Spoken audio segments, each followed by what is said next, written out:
solo cuatro paredes y un balcón, ni un número de puerta en el hormigón. Es el suelo donde el miedo se echa a dormir. Lo que os estaba comentando, agradeceros vuestra presencia, agradecer la invitación de Tertulia en Barbecho de poder divulgar el manifiesto que estamos intentando transmitir a toda la sociedad. Y sin más, yo voy a hacer una pequeña exposición de aspectos económicos y sociales, y José Luis, por su perfil, casi seguro que nos hará un apoyo importantísimo en temas de urbanismo y vivienda como un profesional del tema. Comienzo sin más. El valor de las cosas, según los economistas clásicos, tiene dos aspectos fundamentales, que son el valor de cambio y el valor de uso. El valor de uso es el valor que damos a las cosas según nos cubran nuestras necesidades. Y el valor de cambio es ese valor que la sociedad nos permite intercambiar bienes y servicios y con ese intercambio generar un retorno económico, por decirlo de alguna manera. En el valor de uso, históricamente, pues están sumamente compartidos y admitidos por la mayor parte de la sociedad que hay determinados bienes como, por ejemplo, el aire, el agua, la sanidad, la educación, que son lo que podríamos llamar bienes esenciales para la vida de los seres humanos y en los cuales el uso es lo más importante. Y luego hay otra serie de bienes como en el extremo completo contrario podrían ser los bienes suntuarios, donde realmente lo que se hace es el intercambio de esos bienes para generar riqueza para las personas que hacen ese tipo de movimientos. La vivienda está ahí en una especie de un limbo, pero nosotros consideramos que la vivienda debería ser contemplado como un bien esencial para la vida de los seres humanos, porque a poco que reflexionemos, cualquiera de los mortales sin una vivienda, más pronto o más tarde desaparece de este mundo, por decirlo de alguna manera. Pero ¿cuál es la realidad actual? La realidad actual es de que la vivienda ha sido completamente absorbida por el valor de cambio y es un producto financiero más, no, es el producto financiero ahora mismo de infinidad de organizaciones que tienen una forma rápida y potente de extraer rentas, por decirlo de alguna manera. El problema de la vivienda es un problema muy complejo, porque intervienen muchísimos actores, por decirlo de alguna forma, lo que podríamos llamar los grupos de interés, que tienen sus lícitos intereses, pero el sentido común nos indica que una persona que tiene un lícito interés en algo también tendrá algunas obligaciones, cosa que es lo que podemos entrar a discutir hoy a lo largo de la charla y sobre todo en el debate. En el mercado de la vivienda, básicamente se contemplan 7 grandes grupos de interés. El primero, el del suelo. Sin suelo no hay vivienda. El segundo, los promotores de proyectos de urbanización. El tercero, cuarto, podrían ser los propietarios que ya tienen viviendas y los constructores que construyen viviendas. El quinto podrían ser también los grupos, fondos de inversión que ponen recursos para poder realizar la construcción de esas viviendas. Y luego están los compradores y están los inquilinos, las personas que, digamos, hacen uso de esas viviendas. Básicamente esto está más o menos admitido por la mayoría de los actores que intervienen en el mundo de la vivienda. Aquí simplemente una pregunta que es una reflexión más que una pregunta. ¿Qué rentabilidad mínima necesitan estos fondos de inversión, sobre todo los que podríamos llamar o que se llaman vulgarmente fondos buitre? Yo no sé exactamente la cifra con decimales, pero lo que sí que sé es que esta serie de fondos, que suelen ser americanos, el bono del Estado americano actualmente, dependiendo si es a 2, 10, 20 o 30 años, fluctúa entre un 4 y pico y un 5 y poco por ciento. Pues el que invierte, da su dinero a estos fondos, espera obtener como mínimo esa rentabilidad, porque esos fondos son en teoría, los más seguros que hay ahora mismo para invertir dinero en ellos. La propia empresa de los fondos, que tiene sus propios recursos y los recursos que gestiona, espera también un retorno parecido. Y luego esa empresa, por la gestión de todo, a nada tiene entre un 1% y un 2% de costes fijos generales. Eso, simplemente haciendo una cuenta muy sencilla, comprenderemos de que esos fondos para invertir en España, si no obtienen menos de un 12, 13, 14, 15%, no vienen. Y si eso les cae, digamos, de una forma dramática, desaparecen rápidamente de aquí. Entonces, hay que tener en cuenta esa variable porque es muy importante. Otro tema muy importante entre los grupos de interés, hay un grupo de interés, como son las finanzas y la banca, que posiblemente sea la que tenga más retorno económico, que nunca sale en la foto. Y es una cosa que yo cuando hice un ejercicio de investigación no entendía. Y nosotros en el manifiesto tenemos una parte específica que se llama función social de las finanzas. Tienen que tener, como es una parte, un grupo de interés que tiene un retorno, tiene que tener también unas obligaciones. Tiene que colaborar socialmente con la problemática de la vivienda, teniendo en cuenta que las finanzas intervienen en todos estos grupos que hemos explicado antes de grupos de interés, intervienen todos, para comprar el suelo, para promover, para construir, para comprar la vivienda, incluso los comercializadores de viviendas, etcétera, etcétera. Y luego, aunque yo entiendo que no es un grupo de interés, está también por encima de todo los gobiernos, el Estado, por decirlo de alguna forma, que con sus normativas permite cómo se interrelacionan todos estos grupos de interés. Bueno, aquí un tema muy importante que ha generado alguna discusión incluso interna, la pregunta del millón: ¿cómo genera la financiación la banca? El normal de los mortales y el sentido común te indica que la banca genera financiación porque alguien ha dejado dinero y te lo está prestando. No. Aunque es complejo la discusión, yo os puedo asegurar un dato cierto, que el 97% del dinero mundial no se ha generado por los bancos centrales, sino por la banca privada y por la banca comercial. Tiene la capacidad de generar dinero, por decirlo de alguna forma, de la nada. Este tema daría para otra charla y por gente más especializada que yo, pero ser conscientes de que la banca tiene esa capacidad y cuando se la pida un esfuerzo, no pensemos que por pedirles esfuerzo se van a ir a la ruina. También recordaros el interés que tiene la banca en la deuda, en el crédito, porque es de donde genera beneficios, digamos, en principio puede generarles incluso de la nada, por decirlo de alguna forma. Vale. Tras esta pequeña introducción digamos, de historia, de teoría, de cosas, vamos a entrar en datos.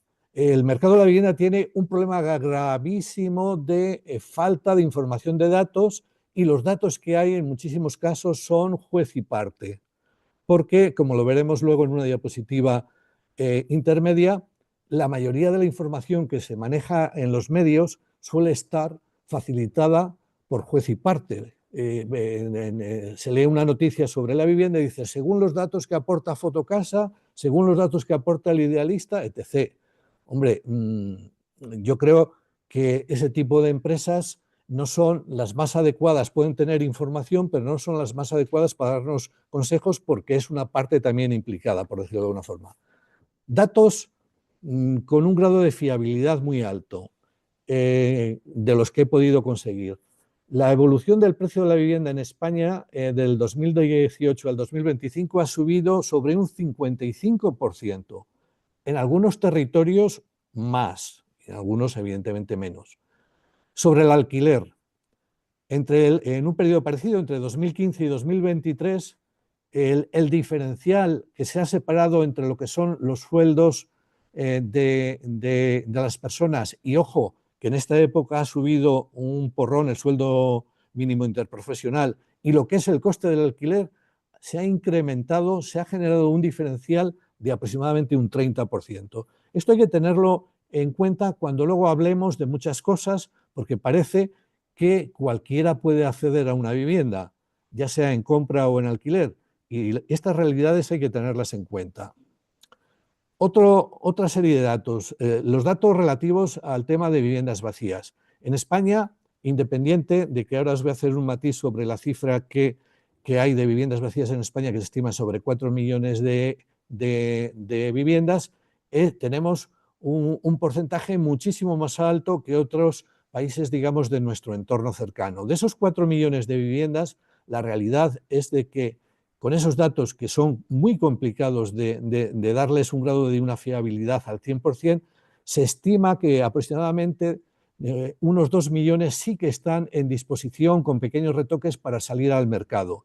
Y los otros 2 millones posiblemente están en un estado bastante lamentable. En algunos casos son viviendas de entorno rural de muy difícil habitabilidad o de muy baja demanda, pero hay ahí una cantidad de viviendas que en teoría podría estar disponible. Y luego otro tema importantísimo. Aquí, cuando se habla de la vivienda vacía y de la problemática, siempre se busca el ejemplo de la persona que tiene una vivienda para complementar su sueldo, etc, etc. La realidad de las viviendas vacías es la del gráfico de la derecha. Los propietarios que tienen solamente una vivienda en el mercado de alquiler prácticamente son testimoniales los que tienen la vivienda vacía. Esos propietarios lo que quieren es seguridad. No quieren, bueno, y si ganan más no van a decir que no, pero tampoco es su objetivo fundamental. Lo que pasa es que si todo el mercado les empuja, pues al final, pues por no pasar por tontos o pardillos, pues se meten en esa vorágine. Los propietarios que tienen 2 viviendas en alquiler suben a poco más del 5% y donde se condensa prácticamente todas las viviendas vacías son en los multipropietarios. ¿Por qué? Porque tienen otro tipo de intereses, porque tienen posibilidades para manipular el mercado de tener viviendas vacías. Una persona que tiene una vivienda vacía, si no la alquila, pues no tiene nada, por decirlo de alguna forma, pierde todo. Esta gente que tiene esto tiene otros objetivos, incluso de revalorización para vender como cromos, porque los fondos de inversión venden a veces cientos o miles de viviendas como un intercambio de cromos de cuando éramos niños y nos intercambiábamos los cromos. Yo te doy este y tú dame este otro, por decirlo de alguna manera. Este dato hay que tenerle muy en cuenta. Este dato es fundamental. La estructura salarial que tenemos en España es esta, es del año 2022. 2025 será un poquito más. En vez del salario más frecuente ser 14.500 euros, puede ser 1.000 euros más. ¿Por qué el salario más frecuente es tan bajo que es por debajo del sueldo mínimo interprofesional? Por una sencilla razón, porque hay un porcentaje, sobre todo de los que tienen los sueldos más bajos, que son las personas jóvenes, que están trabajando de becario, pseudobecario, media jornada o cualquier otra fórmula de ese tipo. La realidad salarial de España es de que el 90% de la gente que tiene un salario se mueve en esa zona del círculo. Por eso, luego cuando veamos la problemática en números absolutos de lo que implica el alquiler o la compra de una vivienda, pues hay que trabajar como mínimo con unos números reales sobre todo de una parte de la población que seguro que está en la parte más a la izquierda del gráfico, donde tienen la capacidad financiera que tienen, que es relativamente baja. Esta es la realidad de España.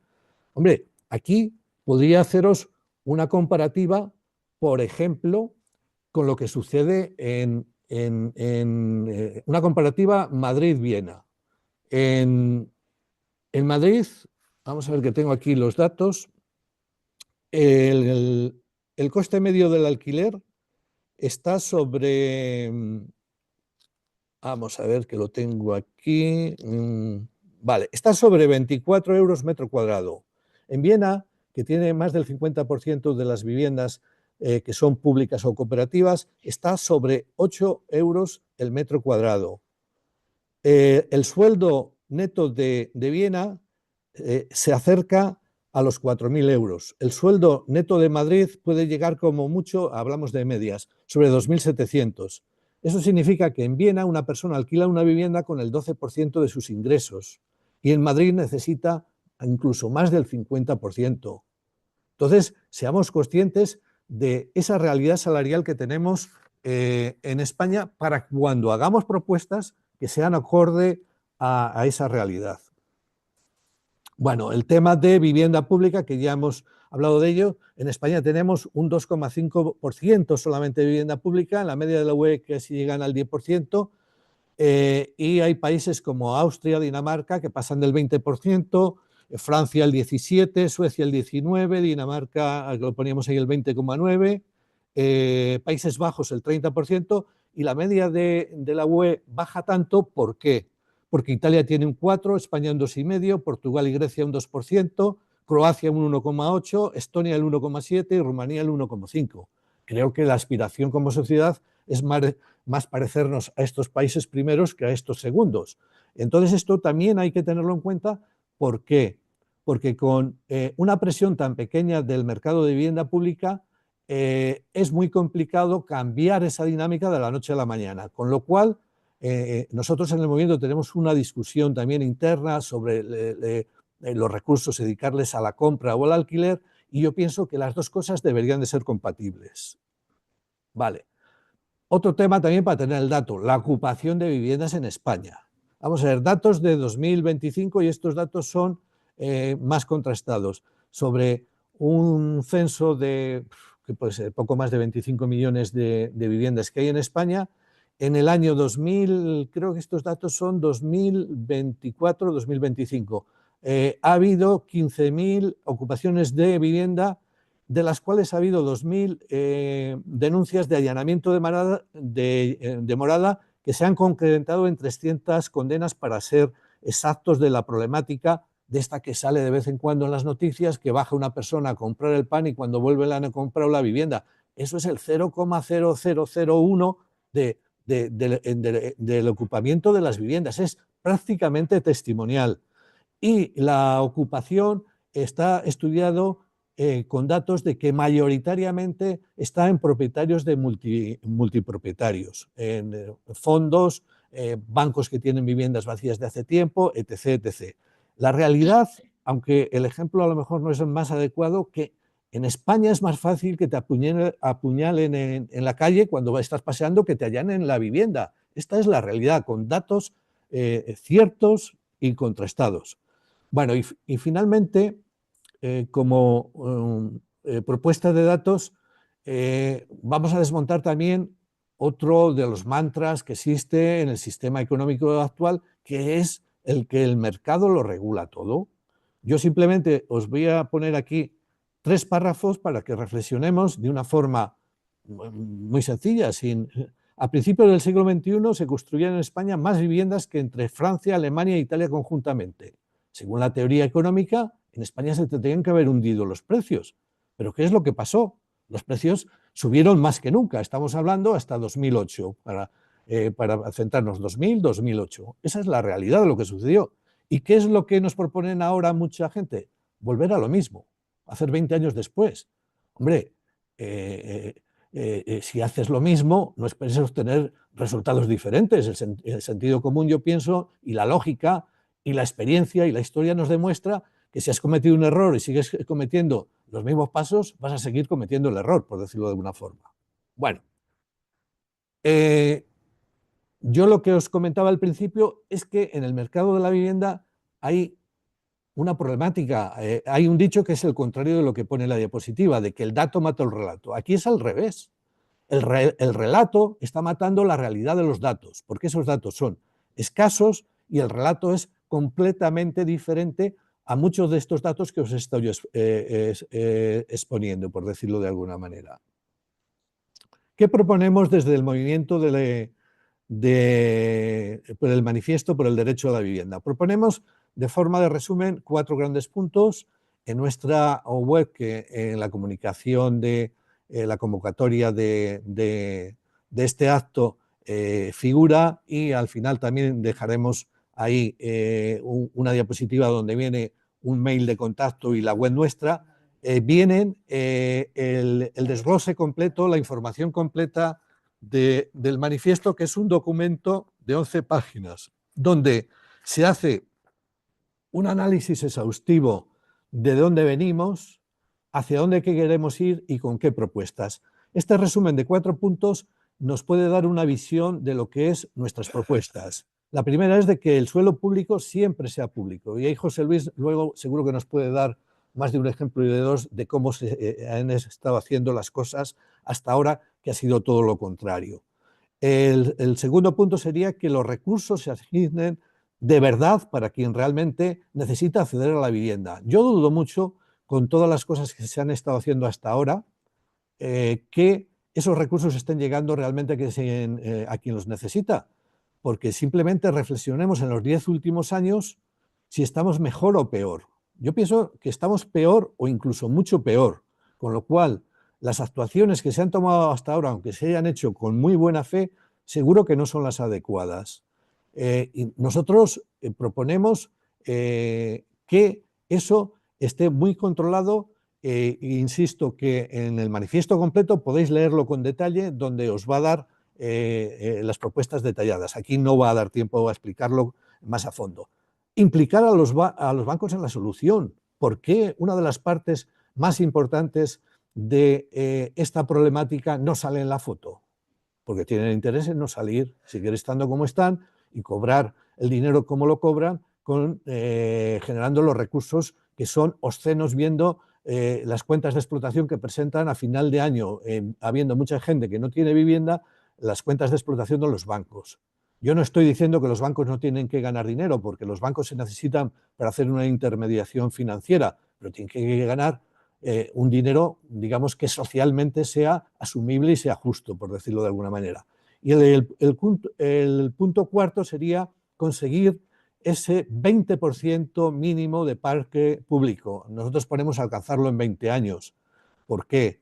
Porque partir de un 2,5 es complicado, pero evidentemente esa fecha es una fecha que no se sustenta tampoco en nada más. Ojalá fuesen 10 o fuesen 5. Es muy difícil pasar de un 2,5 a un 20%, porque prácticamente en 5 años no hay capacidad incluso para movilizar y construir todo.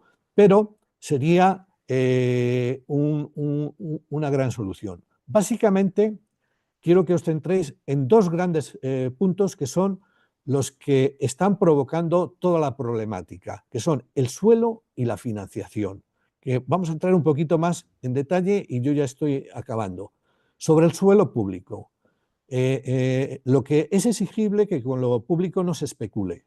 No podemos volver a repetir lo que sucedió entre 2008 y 2010, que miles de viviendas fueron entregadas a fondos como Blackstone por menos de 50.000 euros cada vivienda. Eso es una vergüenza, eso es una extracción de rentas medieval. O sea, con dinero público, esas viviendas eran públicas, se benefició de una forma directa empresas privadas que además, pues bueno, no sé lo que aportan de verdad, pero esa es otra discusión a la economía española, quería decir. Las plusvalías que se generen deben ser siempre públicas. Y ahí también José Luis nos va a explicar las verdaderas, no sé si diabluras o maldades que se han hecho con este tema. Generalización del derecho de superficie con precios máximos. El suelo, para tener una visión clara, tener en cuenta que pesa entre el 30 y el 50% del precio final de la vivienda, con lo cual una intervención en el suelo sería importantísima para resolver el problema. Incluso el uso de viviendas en el cual tú tengas la cesión de derecho de uso del suelo, pero el suelo no sea tuyo, también sería una solución. En España eso prácticamente es testimonial, pero hay en otros países europeos que sí que hay suelo público y suelo cooperativo para dar soluciones a este tema. Y sobre todo el gasto total en la vivienda que sea menos del 30% de los ingresos. Esto no lo podíamos presentar en Viena porque allí ya hemos visto que era el 12%, con lo cual nuestras propuestas están más para nuestro país, por decirlo de alguna forma. Y sobre la función social de las viviendas.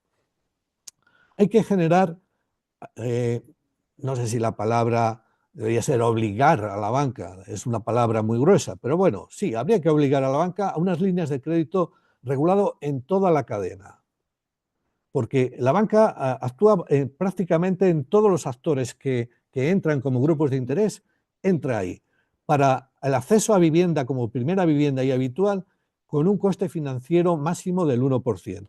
Puede parecer una locura, pero viendo cómo genera el dinero, no es tan locura. No van a dar pérdidas los bancos. Estar tranquilos que no van a quebrar. Unos cupos mínimos de crédito destinado específicamente a vivienda social pública y asequible.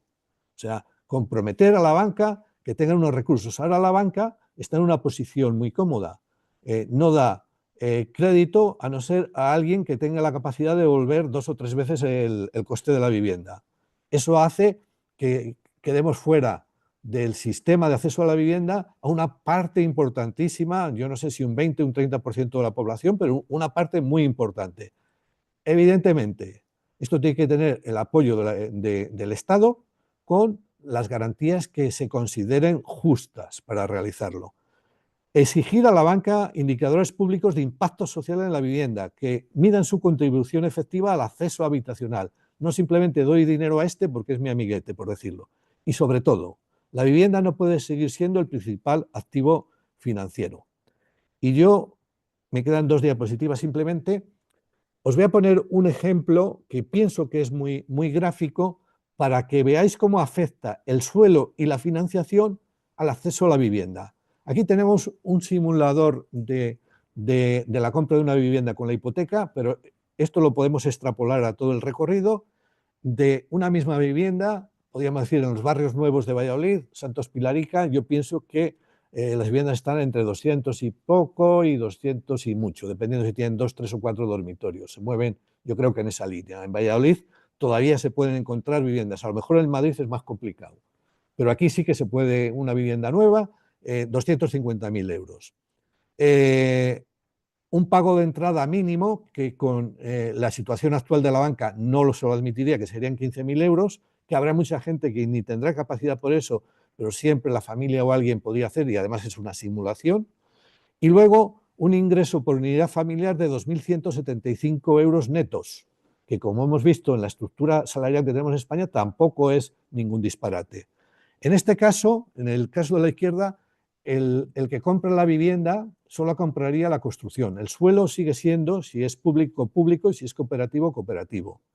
Y ese interés propuesto para la función social de la banca del 1% haría que su cuota a una hipoteca de 30 años, su cuota mensal sería de 514 euros, menos que lo que te vale en cualquier barrio ya de Valladolid encontrar una vivienda. El otro caso es la realidad actual. Tú compras todo, compras el suelo y la construcción, es la misma entrada, el mismo coste, los mismos ingresos, pero, ojo, cambia el interés de mercado, que puede ser sobre un 3,6%. Ahí te sale una cuota de 1.068 euros al mes, el doble. En el primer caso, la vivienda absorbería el 23% de la renta de la unidad familiar. En el segundo caso, casi el 50%. Como indican las imágenes de abajo, esto sería de pasar de una familia que vive felizmente con luz y con claridad a vivir en la penumbra y en la preocupación en el día a día. Y finalmente, vamos a ver, bueno, no, finalmente no, son simplemente dos diapositivas muy rápidas. ¿Cómo estamos implementados actualmente el movimiento por el derecho a la vivienda, la plataforma por el derecho a la vivienda? Hemos empezado en Castilla y León, sobre todo en Valladolid, y es donde tenemos una presencia, bueno, pues una pequeña presencia. Tenemos también compañeros en Galicia y País Vasco y Madrid que estamos a ver si consiguen hacer algo parecido a lo que estamos haciendo aquí en Castilla y León. Y luego, por contactos personales, hay algo en Castilla-La Mancha, en Valencia, algo menos en Asturias, Cantabria y Cataluña, pero por contactos personales, y en el resto de España no tenemos ninguna presencia. El objetivo nuestro sería que en el año 2027 conseguir lo que estamos haciendo actualmente en Castilla y León amplificado a otros niveles, porque llevamos prácticamente desde febrero, por ahí, sí, más o menos. Entonces este sería nuestro objetivo de cara a la implementación. Y los objetivos, digamos, a obtener en este periodo de tiempo es generar un movimiento transversal de cambio, no hacer lo mismo para obtener lo que entendemos que se necesita. Fundamental, conseguir un soporte social y universal. Este problema afecta a todo el mundo, voten a quien voten. Podemos decir que a lo mejor a un 10% de la población no le afecta, pero básicamente de forma directa e indirecta afecta al 90% de la población. Esto nos permitiría tener una acción política de cambio con las propuestas que nosotros realizamos. Contemplar lo más pronto posible que se regule la vivienda como un bien esencial para la vida de las personas y contemplar la vivienda como un hogar y no como una inversión. En definitiva, ¿qué estamos pidiendo? Que se cumpla la Constitución española, porque la Constitución española en su artículo 47 pone bien claro el derecho que los españoles tenemos al acceso a una vivienda digna, que no se especule con el suelo público, que la vivienda no tiene que ser un bien de especulación, que las plusvalías que se generen sean en beneficio de la sociedad y no para extracción de rentas. Y yo, por mi parte, yo creo que os he contado más o menos un flash de todo. No son solo 4 paredes y un balcón, ni un número de puerta en el hormigón. Es el suelo donde el miedo se echa a dormir, el espacio donde el sueño empieza a latir. Es el mapa de un proyecto, la raíz de una familia, la calma que en la noche nos auxilia, porque nadie construye un futuro en el aire si el techo se agrieta y no espera a nadie. Hay un papel de 1948, promesas de tinta que hoy saben a poco. Dijeron derechos